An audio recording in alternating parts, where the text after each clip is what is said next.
Google map check ചെയ്യുമ്പോൾ വെറും 4.3 kilometre മാത്രമേ കാണിക്കുന്നുള്ളൂ. അതും മലാന റിവർ ക്രോസ് ചെയ്തതിന് ശേഷം റോഡ് മാർഗം മലാന റിസർവോയർ വരെ. അവിടെ നിന്ന് വീണ്ടും ഒരു 3-4 കിലോമീറ്റർ ഉണ്ട് വൈറ്റ്സിൻ വാലിയിലേക്ക്. ടോട്ടൽ കാൽക്കുലേറ്റ് ചെയ്യുമ്പം ഏകദേശം 9-10 കിലോമീറ്ററിൻ്റെ അടുത്തായിട്ട് വരും.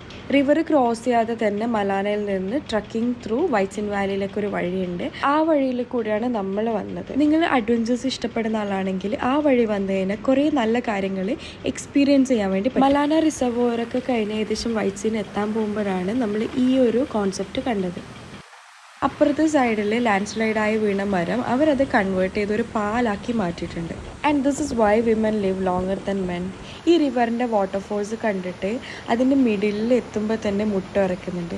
അതിൻ്റെ ഇടയിൽ ആ പാലത്തിൻ്റെ മേലെ കയറി തുള്ളി നോക്കി ഇത് ബലമുണ്ടോയെന്ന് നോക്കാനും വേണം ഒരു ധൈര്യം. ഇവിടെ നിന്ന് ഏകദേശം ഒരു 2 കിലോമീറ്ററിൻ്റെ അടുത്ത് വരും നമ്മൾ വൈറ്റ്സിൻ വാലിയിലെ സ്റ്റേയിലേക്ക്. ഒരു ലോങ് 3-4 hours ട്രക്കിങ്ങിന് ശേഷം നമ്മൾ ഫൈനലി സ്റ്റേയിലേക്ക് എത്തി. നമ്മൾ എത്തുന്ന സമയത്ത് അവിടെയുള്ള സ്കൈ കംപ്ലീറ്റ്ലി ഒരു പിങ്ക് ഷെയ്ഡായിട്ട് മാറിയിട്ടുണ്ടായിരുന്നു. And this is our stay. വൈകുന്നേരം 4-4:30 സമയത്താണ് നമ്മളവിടെ എത്തിയിട്ടുണ്ടായിരുന്നത്. And the temperature was around 4 degrees Celsius. ഒട്ടും പ്രിപ്പയർഡ് ആയിരുന്നില്ല, കൊടും തണുപ്പായിരുന്നു. ആൻഡ് നമുക്ക് ഇവിടെ നിന്ന് നോക്കിക്കഴിഞ്ഞാൽ അങ്ങ് ദൂരെയുള്ള മൗണ്ടെയ്ൻസിൽ സ്നോഫോൾ ഉണ്ടാകുന്നതായിട്ട് കാണാൻ വേണ്ടി പറ്റും.